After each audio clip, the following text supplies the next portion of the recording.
Allez, on y est les amis, on va faire la review de la finale. Bonjour à tous, salut tout le monde, j'espère que vous allez bien, j'espère que toi qui vas regarder cette vidéo, tu vas bien parce que c'est un grand jour aujourd'hui, c'est le dernier journal du G1 Climax. Et oui, parce qu'on va faire la review de la finale du G1 Climax 29, voilà, elle a eu lieu ce matin. D'ailleurs, on me demande souvent comment je fais pour regarder autant de catch et tout ça.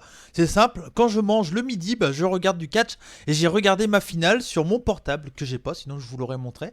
Mais voilà, j'ai regardé la finale sur mon portable ce midi. Là, je suis rentré du boulot, j'ai pris ma douche, je me suis lavé pour être propre quand même, hein, ça, voilà. C'est bien aussi. Puis direct, paf paf, on bosse sur la review et comme ça vous la verrez ce soir là, dans 10 minutes, une fois qu'elle est tournée, 10 minutes après, tac, uploadé, fini, Maplezo et on y est. Et voilà, vous pouvez en profiter.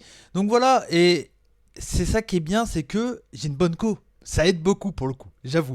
Mais bon voilà, on va parler de la review de la finale du D1 Climax 29. Je suis Cody McLeod, j'espère que vous allez bien encore une fois. Voilà, j'aime bien vous la poser, même si vous pourrez jamais me répondre, à moins de le mettre dans les commentaires. Voilà, mais bon, ça c'est bon. Voilà.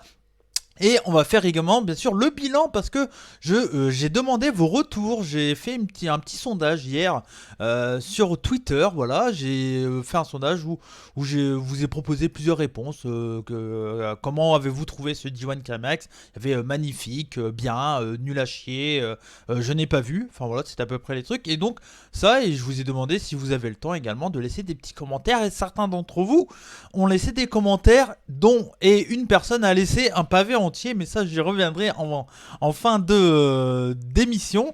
Et donc voilà, donc je vais d'abord parler juste de la finale, de ce qui s'est passé dans cette journée de finale, pas que de la finale, parce qu'il s'est passé quand même un gros... Allez, peut-être pas un tremblement de terre, mais un gros truc quand même. Si, moi j'appelle ça un tremblement de terre, clairement. J'appelle ça un tremblement de terre. Et donc voilà, on va parler de ça et on fera le bilan tous ensemble. Donc voilà, je compte sur vous encore une fois pour continuer à voter. N'hésitez pas, le sondage est toujours valable. Vous allez le trouver assez facilement sur ma page Twitter, @CodyRobu. Donc voilà, surtout, n'hésitez pas. Et puis, surtout, n'hésitez pas également à laisser vos commentaires en dessous de la vidéo pour me dire comment vous avez trouvé ce D1 Climax. Et puis voilà, laissez, si cette vidéo vous a plu, pardon, je suis un peu fatigué, du coup, vous avez compris, j'ai speedé. Si cette vidéo vous a plu, bien sûr, un petit pouce en l'air, tout ça, partage, enfin, vous connaissez le tarif. En tout cas, voilà, on va commencer tout de suite du coup avec la review de cette finale du D1 Climax. On va commencer par parler d'un match qui, je pense, est le tremblement de terre.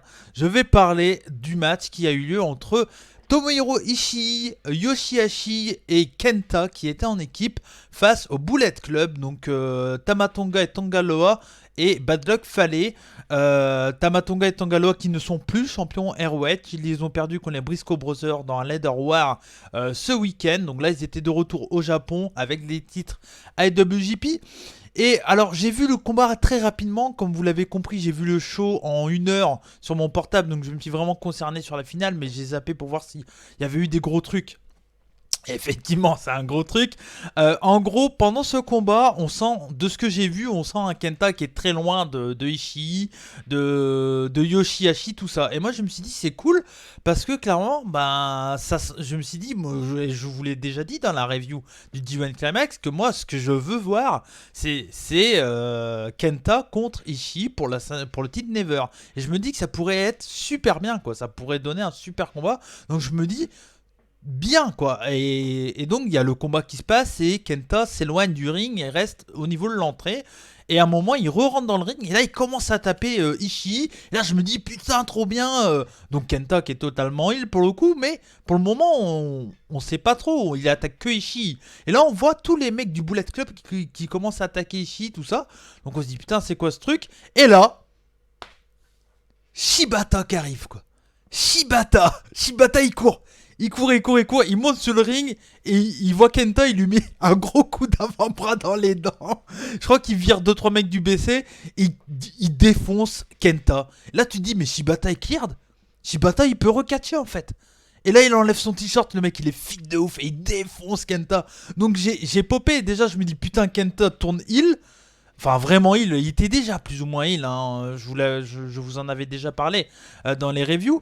Mais là, il tourne heal. En plus, il a l'air d'être plus ou moins allié avec le BC, c'était pas encore certifié à ce moment-là. Et Shibata qui revient, alors qui revient, on ne sait pas officiellement, il n'y a pas de match, mais on pourrait pourquoi pas s'attendre à Kenta contre Shibata pour Wrestle Kingdom.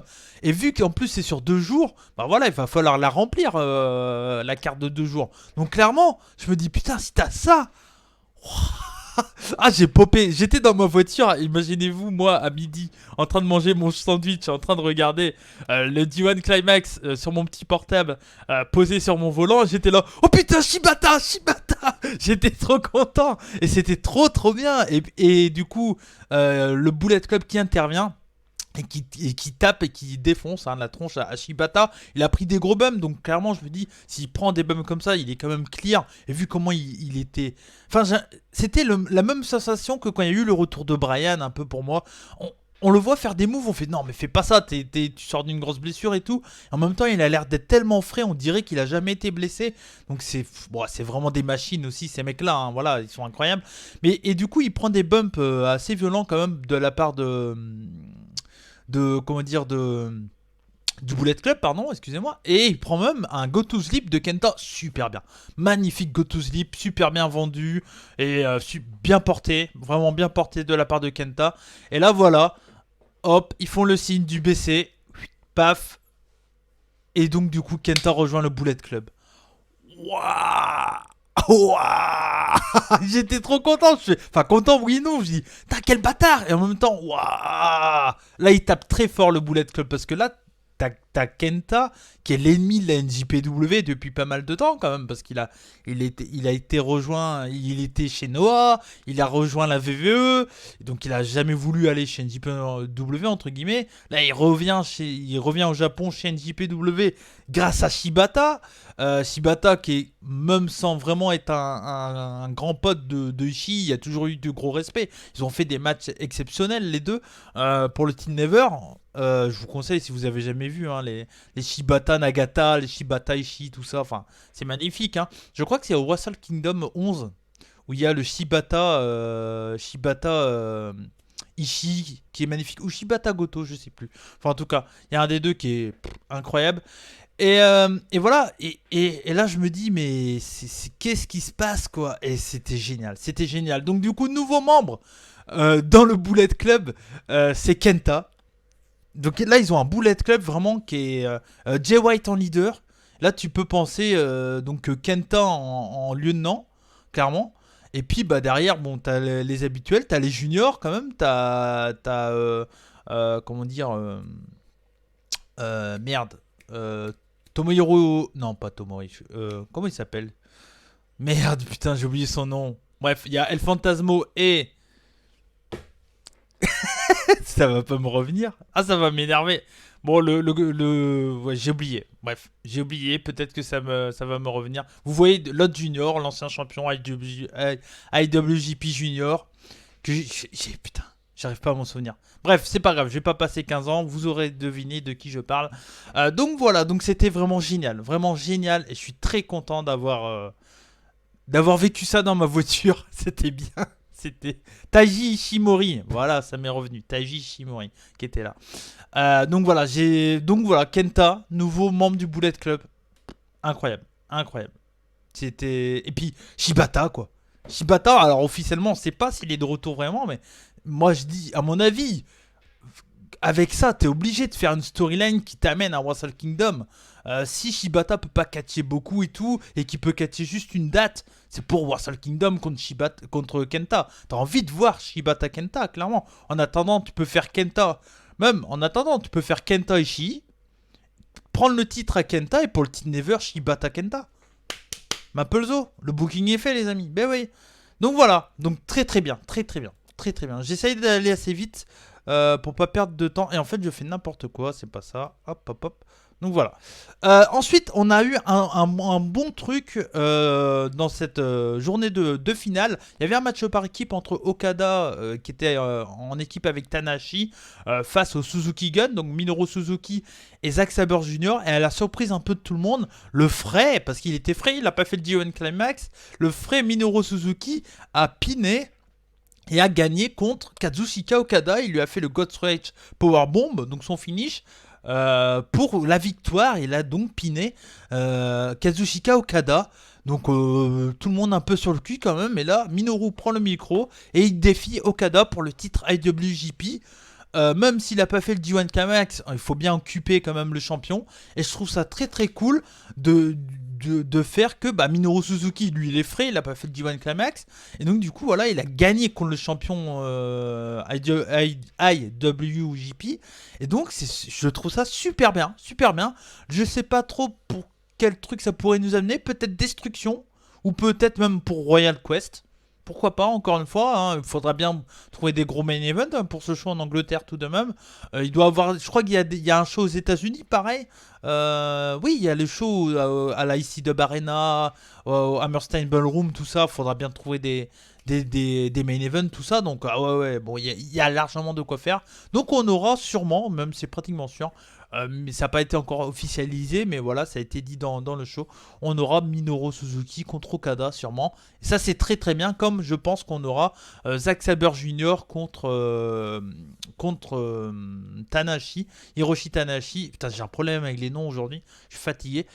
Sûrement pour le titre à nouveau de Rev Pro, je pense. Et ça, je le vois bien en Angleterre. Et comme je l'ai dit moi sur Twitter, et puis même je l'avais, je crois, déjà dit en vidéo, je vois bien une victoire de Tanahashi sur Zack Sabre pour le titre de Rev Pro. Je pense pas qu'il aurait un long règne, mais un petit règne oui, où tu mets des jeunes catcheurs contre Tanahashi. C'est la classe, quoi. Donc à voir. Bon, pas pour longtemps, tu vois, mais ça pourrait, pourquoi pas, le faire. Enfin voilà, moi en tout cas j'aimerais bien. Donc voilà pour ces deux gros trucs pour moi qu'il y a eu dans cette finale, mais surtout l'arrivée de Kenta au BC et puis le retour, pour le moment je mets des guillemets, de Shibata qui était incroyable, incroyable, incroyable. Un des gros moments de cette année, clairement, clairement, clairement. C'était très très bien fait, putain, je m'y attendais pas, Déjà Kenta qui turn, bon, il était plus ou moins heal, donc voilà. Mais le retour de Shibata qui défonce. Et en 2 secondes de Shibata, tu vois que le mec, il est incroyable, quoi. Donc c'était trop bien. C'était trop trop bien. Donc voilà, et on passe, du coup, à cette finale. C'était donc, bien sûr, le vainqueur du bloc A, Kota Ibushi, contre le vainqueur du bloc B, Jay White. Donc Jay White qui rentre après Kota Ibushi, et Jay White qui rentre avec tous les membres du Bullet Club. Il manquait juste... l'Australien que j'ai oublié son nom qui a commenté de temps en temps mais qu'on voit très très peu, et il manquait Robbie Eagles. Officiellement je crois qu'il est plus dans le D1 Kamak, si je m'en souviens bien. Il y avait eu des trucs, et je crois même que, alors j'ai pas regardé le show en Australie, mais je crois qu'après la défaite de Robbie Eagles contre Will Ospreay, je crois que Will Ospreay a proposé à Robbie Eagles de rejoindre le Chaos, et je crois qu'il aurait accepté, ou je sais pas trop. Donc officiellement je crois qu'il est plus, mais il n'y avait pas El Fantasmo. El Fantasmo était pas là, mais lui il est bel et bien dans le Bullet Club. Donc voilà, ils ont vraiment un Bullet Club magnifique, je trouve,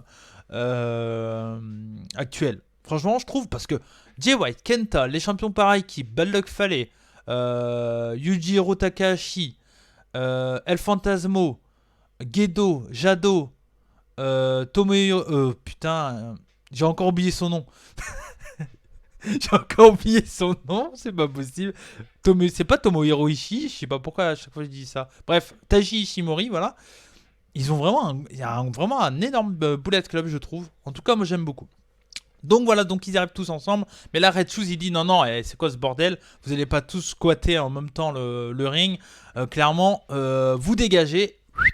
Tout le monde dégage, et je veux juste Jay White et Kota Ibushi sur le ring. Là, Gedo, il arrive à un peu, à essayer de s'arranger avec Red Shoes. Il lui dit non, bon, ok, il n'y a que moi qui reste, mais moi je reste dans mon coin, je ferai rien, tout ça. Bon, escroc, bien entendu, il se fait virer quelques secondes après, je crois. Vu que j'ai vu le combat sur mon portable, à un moment, et puis bon, la fatigue du boulot, à un moment, j'ai un peu... voilà. Et à un moment, je suis putain, il est où Gedo? Et je crois que Gedo s'est fait virer, puis il revient après. Mais voilà. Mais donc, bon, c'était du Gedo, quoi. Il a essayé d'intervenir. Puis à un moment, Red Shoes, il en a eu marre. Il a dit, hey, c'est la finale, mec, tu te calmes tout de suite. Il y a eu, comme on s'en doutait, comme je vous l'avais dit, voilà, après l'attaque de Jay White sur la jambe de Kota Ibushi, ils avaient tout le storytelling, toute la story du match déjà écrite. script et ils avaient plus rien à faire hormis à l'exécuter. Et là voilà, bah, ils l'ont fait, ils ont fait comme ça, ils ont bossé, enfin Jay White a bossé la jambe parfaitement, une superbe hit de la part de Jay White qui a du coup il a bossé la jambe de Kota Ibushi, donc ça c'était vraiment très très bien en début de combat. Puis au fur et à mesure, voilà, ça monte, ça monte, ça monte, il y a des super retours de Kota Ibushi, voilà, on a sa Germane de l'apron vers le ring qui est parfaitement portée encore une fois, il tombe très très bien pour le coup Jay White, et ça c'était cool. Et franchement, en fin de match, ça monte, ça monte, ça monte. Et il y avait un suspense, mais de ouf, je trouve. J'étais persuadé que Kota Ibushi allait gagner, mais ils ont même réussi à me faire douter. Donc ça, c'était vraiment très costaud. À un moment, je me suis dit, non, en fait, c'est pour Jay White. C'est pour Jay White et ils vont le donner à Jay White.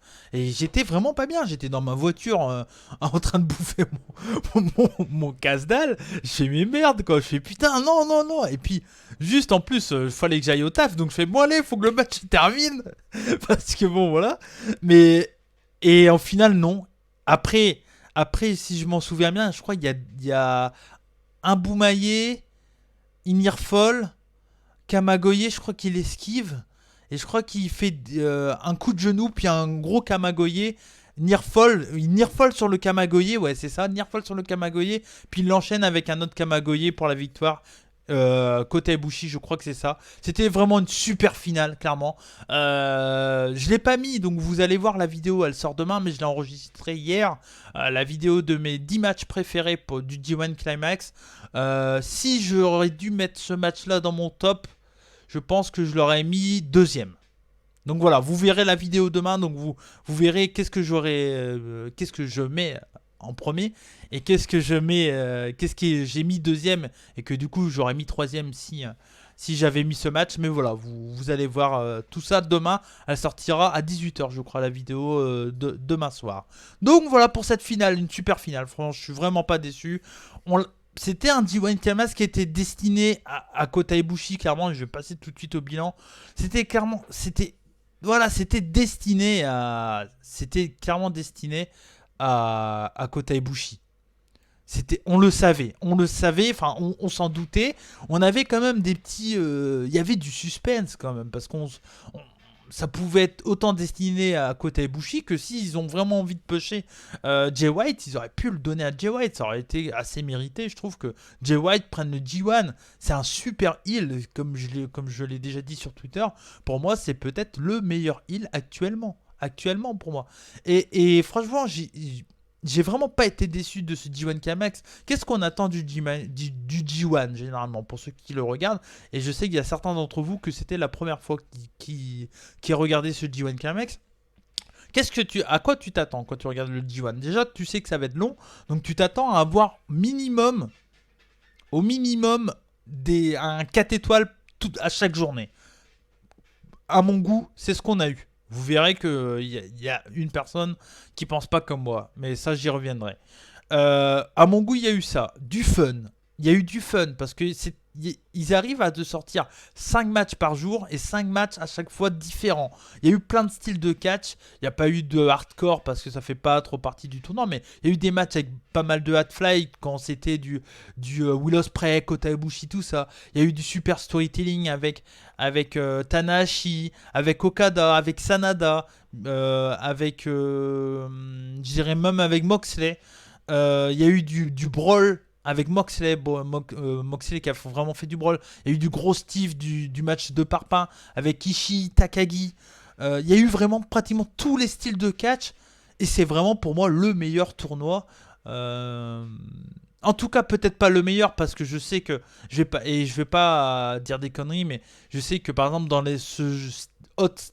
dans ce style de championnat tournoi qu'il y a au Japon, par exemple celui de la Noah ou le Carnival de la All Japan est tout aussi complet, je pense, que ce G1 Climax, même s'il reste un peu plus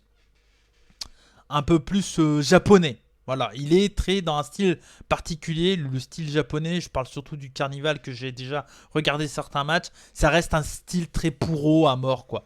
Donc voilà, ça reste plus pour un style de fan. Tandis que là, je pense que dans ce G1 Climax là, et c'est ce qui revient à peu près des commentaires que j'ai reçus, c'est qu'il y en a vraiment pour tous les styles et que tous les styles de fans peuvent se retrouver dans ce G1 Climax. Et ça, c'était très très bien. Et franchement, est-ce que, donc c'est mon troisième D1 Kamax que je suis du début à la fin. Est-ce que j'ai préféré ils étaient tous, enfin les trois que j'ai vus à fond étaient tous très très bien. De ce que j'ai rattrapé des autres, ça avait l'air d'être tout aussi bien. Donc clairement, je saurais pas dire si c'était le meilleur. Mais en tout cas, voilà, j'ai trouvé qu'il y avait, vous verrez dans mes top 10, des matchs à voir, le top 10 des meilleurs matchs de ce D1 Kamas, la vidéo qui sortira demain. Bah, clairement, pour moi, il y a eu, je vais pas vous dire le chiffre, mais il y a plus de 5 étoiles, largement pour moi. Mais après, c'est personnel et je vous explique dans cette vidéo comment j'ai noté et je sais, très gentil, mais c'est parce que j'y reviendrai encore une fois, mais voilà, j'ai dû à mon expérience, je sais que faire du catch c'est très difficile et quand je vois les performances que les mecs font, ils enchaînent, c'est 1 mois et demi non-stop de taf, de taf, de taf et ils ont un niveau impressionnant, impressionnant. Donc voilà, donc j'y reviendrai, mais moi je sais ce que c'est de faire du catch, je sais ce que c'est de se prendre des chops, des coups d'avant-bras dans la gueule, et je sais que c'est dur, je sais que c'est dur, et je sais très bien qu'il n'y a pas besoin de faire du catch pour savoir que c'est compliqué. Mais des fois peut-être certains oublient que le catch c'est compliqué, c'est du travail non-stop, non-stop. Accepter de se prendre des défaites dans la gueule. Quand je dis des défaites, c'est par exemple faire un match pourri et accepter, essayer de continuer. Parce que les défaites, bah, ah oui, c'est bouqué, donc automatiquement, tu tapes des défaites. Mais voilà, c'est vraiment... Et moi, c'est juste pour ça, juste parce que la difficulté que je sais de catcher, les mecs font un taf énorme. Énorme.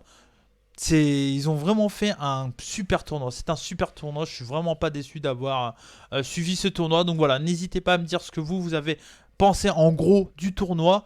Et voilà. Et j'espère que toute cette série vous a plu. Je sais qu'il y a un nouvel abonné, j'ai plus son nom et je m'en excuse, qui nous a rejoint sur la chaîne YouTube juste lors de la dernière review. N'hésite pas à regarder rapidement si tu veux le reste. Mais voilà, sinon, hein, le mieux c'est de regarder juste là les vidéos bilan. Mais en tout cas, voilà, merci à vous tous.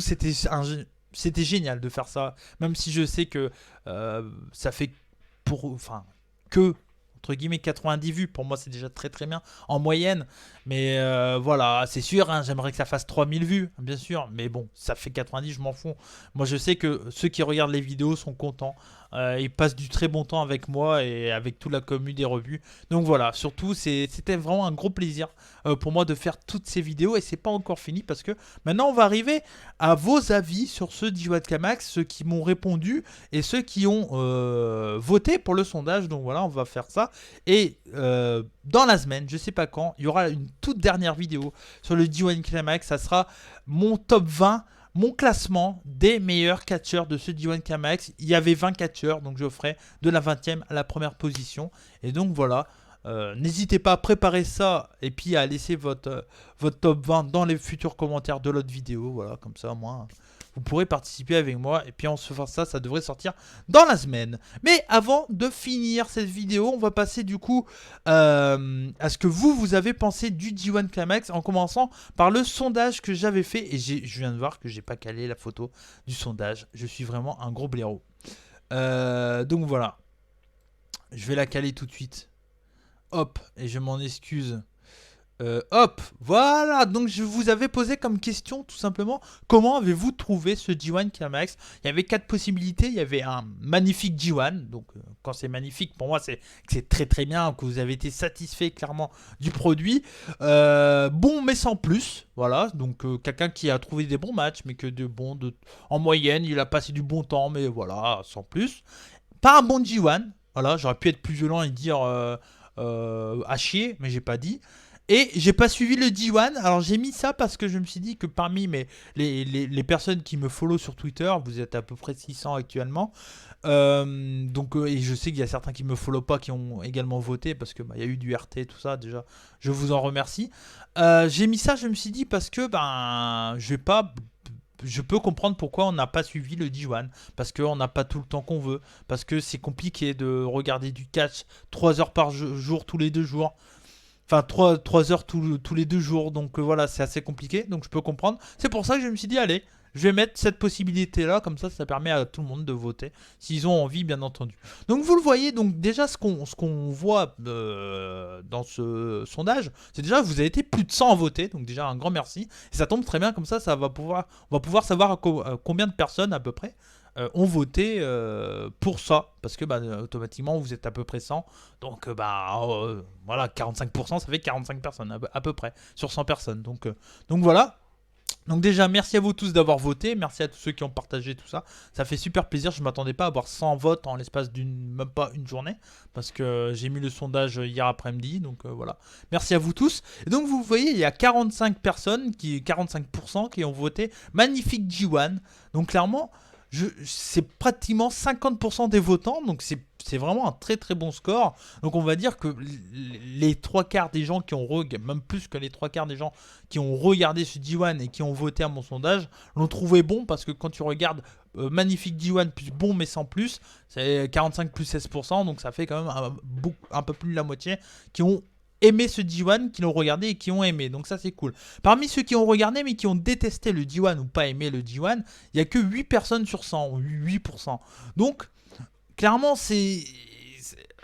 parmi les votants, parmi vous, clairement on peut dire que ça a été une réussite ce D1 Kamax, parce que pour les trois quarts des personnes qui ont regardé ce D1 Kamax, c'était un très bon D1 Kamax, ou en tout cas un bon D1 Kamax.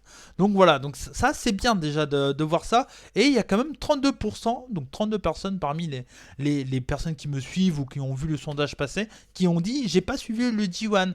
Donc c'est pas grand chose, je trouve. Je m'attendais à un peu plus que 32%, je m'attendais à pratiquement 50%. Donc franchement, je trouve que c'est alors c'est une petite base de données, parce que c'est que 100 personnes. C'est vrai que si j'avais pu faire un vote avec 2000 personnes, on aurait pu, voilà, mais déjà c'est très bien 100 personnes, mais ça montre que je pense que la NJPW attire de plus en plus, déjà, parce que 32 personnes, tu dis, si ça va, quoi. Je veux dire, ma communauté, enfin, les personnes qui me suivent et qui suivent les rebuts du catch, c'est des fans un peu hardcore de catch, donc voilà. Mais ça reste, je trouve, un sondage assez intéressant. Je retiens surtout que beaucoup de monde qui ont regardé le D1 Kamax l'ont trouvé bien. Il y a eu très peu de déçus au final, parce qu'il n'y a eu que 8 personnes sur 100 à peu près qui ont été déçus de ce qu'ils ont vu. Donc voilà, donc ça je trouvais que c'était un sondage plutôt intéressant. N'hésitez pas à continuer à voter, bien entendu, si vous n'avez pas voté, parce que voilà, c'est toujours disponible, je crois, pendant 2 jours. Donc voilà, surtout, n'hésitez pas. Ensuite, je vais prendre vos commentaires que vous avez laissés. Donc voilà, comme ça, vous allez pouvoir les voir avec moi.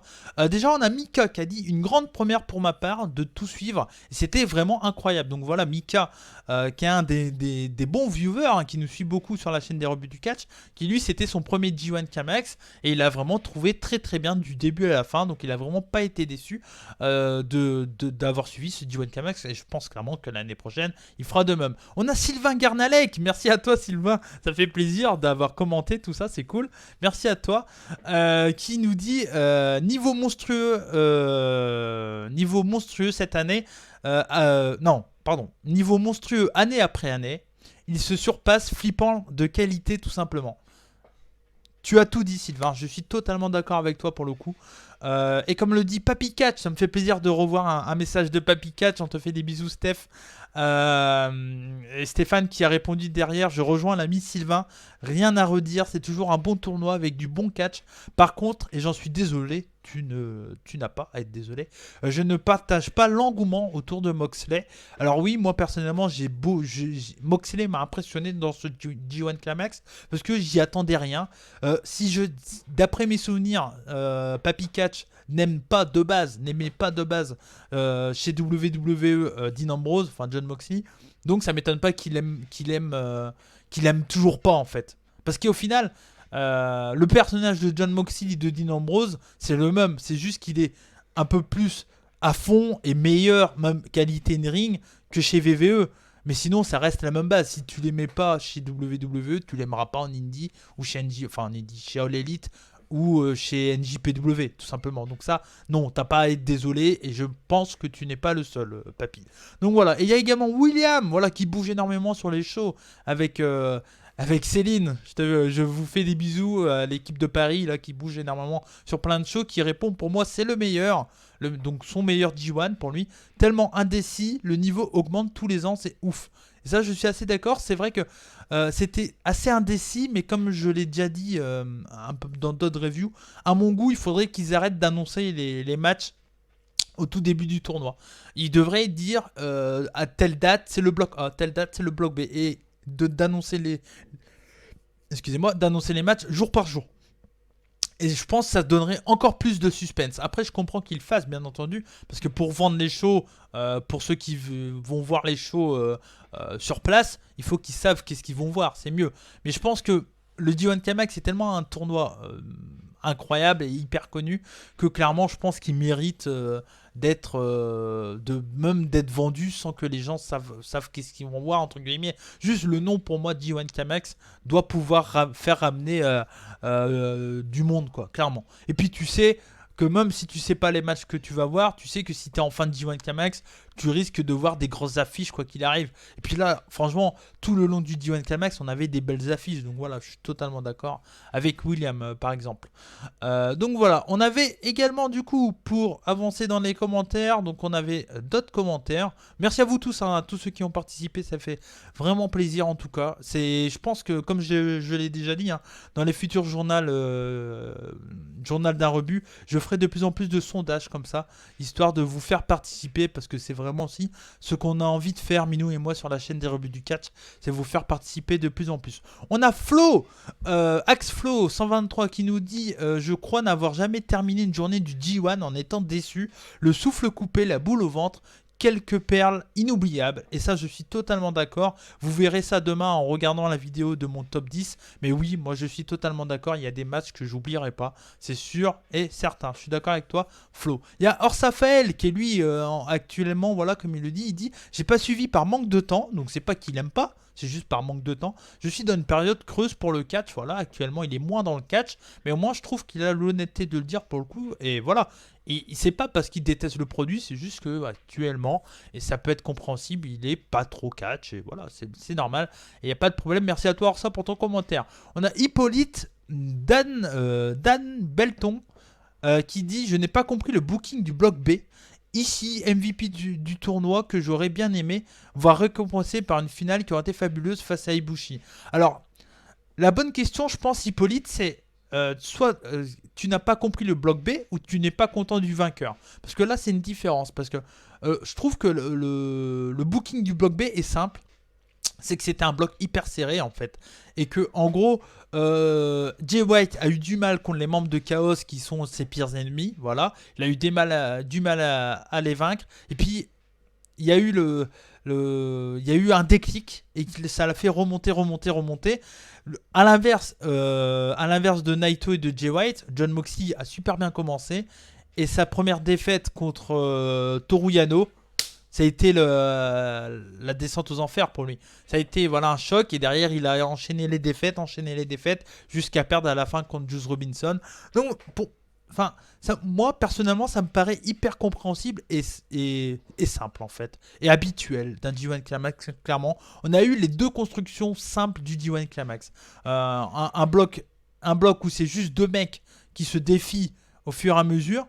Et un bloc où c'est 4-5 mecs qui sont du début à la fin, on ne sait pas qui va gagner. Donc voilà, ça me paraît moi en tout cas logique, mais je peux comprendre hein, que tu as peut-être pas compris ce booking du bloc B, mais moi personnellement je trouve ça comme d'habitude en fait. Ça m'a pas choqué plus que ça personnellement. Et ensuite, enfin, on a Kylianou qui a dit le bloc A m'a beaucoup plu et le bloc P était bon. Voilà, un petit commentaire. Merci à toi Kylianou qui laisse un petit commentaire pour dire que lui il a bien aimé. Il a préféré le bloc A d'après son commentaire, mais voilà. Il a quand même bien aimé le bloc B. Donc voilà, merci à vous tous en tout cas pour vos commentaires. Mais ce n'est pas fini. Il y a un dernier commentaire. Et là, c'est même plus qu'un commentaire. C'est un texte complet. C'est de notre ami Wingreen.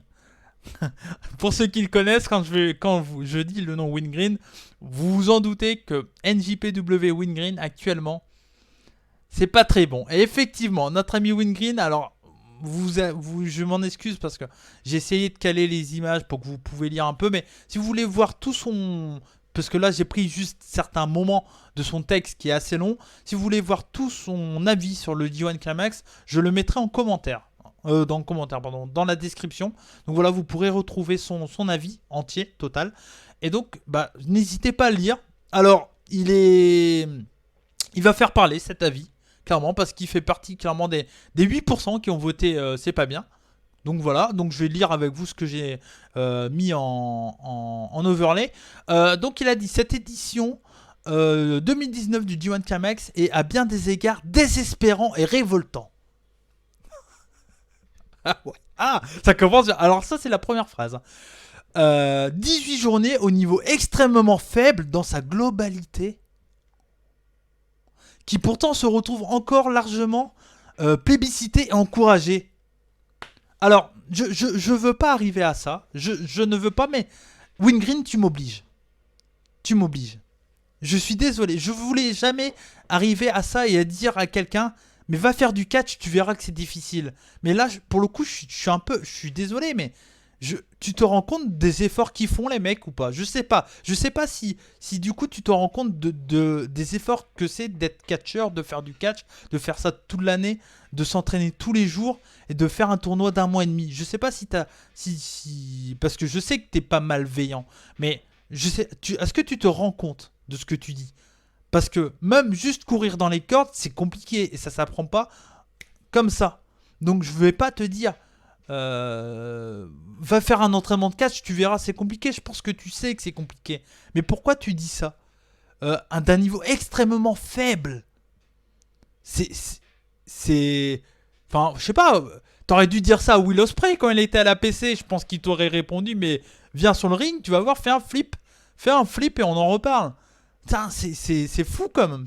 Enfin bref, on continue. Au compteur avant la finale, un nombre plus que conséquent de purges, bien grâce pour un nombre de matchs réellement intéressants d'une faiblesse déprimante. Mais pourquoi t'as tout regardé, Wingreen? Il fallait pas tout regarder si c'est à ce point-là. Ça sert totalement à rien. Au bout d'une journée, t'avais vu ta journée et puis tu fais, bah non, ça me fait chier, j'aime pas. Arrête-toi, te fais pas du mal comme ça, Wingreen. Alors bien sûr, je veux juste du respect pour Wingreen. Allez pas non plus l'insulter et tout, chacun a le droit d'avoir son avis. Je veux juste qu'on débatte, c'est l'objectif. Et de toute façon, il a partagé son commentaire, donc je pense qu'il m'en voudra pas si je le partage comme ça. Et voilà, il y a tout son propos dans la description, encore une fois, n'hésitez pas à le lire. Et vous restez gentil dans les commentaires, voilà. Pas d'insultes, tout ça, on est là pour débattre. Mais je comprends pas, je te comprends pas du tout, Wingreen. Peu de participants ont su être intéressants. Ospreay y arrive dans la douleur malgré son grand talent. Alors, pas terrible, mais bon... Quand même pas trop mal, Ospreay. Evil, sans être flamboyant, a su rester dans le haut du panier. Alors j'ai trouvé qu'il a fait un bon G1, mais au point d'être dans le haut du panier, bon. Ishii, bien que décevant dans sa globalité, reste au-dessus du lot. Archer, surprise du tournoi, a su prendre de l'intérêt au fil du tournoi et c'est tant mieux. Là, je suis d'accord avec toi sur une phrase, donc c'est déjà bien. Par contre, de l'autre côté, on a eu de masse de participants intéressants au pire. Cobb, que j'aime bien, et une très grosse déception, car il fut largement à côté de la plaque et a totalement foiré son tournoi de A à Z. Alors, je ne suis pas d'accord sur le fait qu'il ait foiré totalement son tournoi. C'est sûr qu'il n'a pas fait un tournoi extraordinaire, clairement. C'est vrai, il y a eu des matchs où il était... manque de fluidité, un peu lent, tout ça. Mais... il a fait quand même des bons combats, Jeff Cobb. Enfin, c'est pas trop mal, quoi. Franchement, ça va, c'était plaisant quand même à regarder Jeff Cobb, quand même. Et là, le pire, et je vais pas tout lire, bien entendu, mais Moxley, le roi des purges, fut sans conteste le pire participant de tout le tournoi. Pas un bon match, une sacrée dose de purge. Il a même donné à Ishii son pire match du tournoi. Alors pour le coup, t'as pas de... T'expliques. En fait, tu dis que t'aimes pas, mais tu dis pas pourquoi. Tu dis, il a fait que des purges. Oui, mais... bah, c'est pas une explication en fait de dire que quelqu'un a fait que des purges. Tu peux dire ouais ben moi je sais pas. Enfin, je pense que juste t'aimes pas Moxley et t'as une haine qui vient chez Game Changer Wrestling, qui vient chez All Elite, qui vient chez NJP. Je pense que ça te fait chier. Et en fait tu dis ta haine là parce que t'aimes pas Moxley de base. Et je pense que c'est juste ça, clairement. Après Okada toujours sans intérêt. caricatural au possible avec une intensité proche du néant et des matchs qui serviront plus que de somnifères qu'autre chose. Bah, je vais m'arrêter là parce que sinon après je vais faire 3 quarts d'heure. Et c'est déjà 3 quarts d'heure de vidéo. Mais voilà, vous allez lire tout le compte rendu de Wingreen dans la description si ça vous intéresse. Moi je sais pas. Moi je vais pas en débattre plus parce que de toute façon je pense que là à ton niveau Wingreen et s'il y a d'autres personnes qui sont du même avis que Wingreen, je pense que à ce niveau-là de haine et et qu'on n'aime pas un produit, ne regardez pas, hein. Ne vous faites plus chier. Je sais que Wingreen adore la DDT, mais regarde que regarde que la DDT. Regarde plus la NJPW, tu vas te faire du mal. Et faut pas se faire du mal. Le catch, c'est du plaisir. À partir du moment où tu as un produit que t'aimes pas ou que tu n'aimes plus, bah ne regarde pas. Moi, chez WWE, tu crois que je me suis fait chier à regarder les Baron Corbin, Lacey Evans, alors que je savais Baron Corbin et Lacey Evans quand ils étaient en équipe, alors que j'étais persuadé que j'allais détester? Mais non, mais non. Je travaille toute la journée, je rentre du taf, j'ai envie de passer du temps avec ma copine, et aussi je regarde énormément de catch. C'est pas pour en plus regarder un truc qui me fait chier quand même. Wingreen, arrête de regarder ça si ça te fait chier, parce que là et puis tu dis des trucs incohérents au maximum.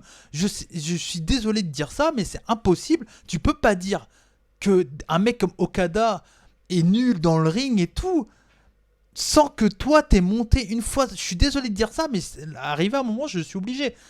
Je sais que tu habites pas loin de Paris. Va faire un stage à la PC, tu reviens et tu me dis. Tu sais que c'est difficile de faire du catch quand même. Et je pense, et voilà. Mais c'est incompréhensible. Incompréhensible ce que tu dis. Je suis désolé, alors c'est vraiment pas pour... Moi je suis là pour débattre, hein. Wingreen sait que je l'aime bien et que je l'apprécie. Il sait également que je suis jamais d'accord avec lui. Et c'est pour ça aussi qu'on s'entend bien, on n'est jamais d'accord. Même si des fois il m'énerve et peut-être que je l'énerve aussi, hein, bien sûr.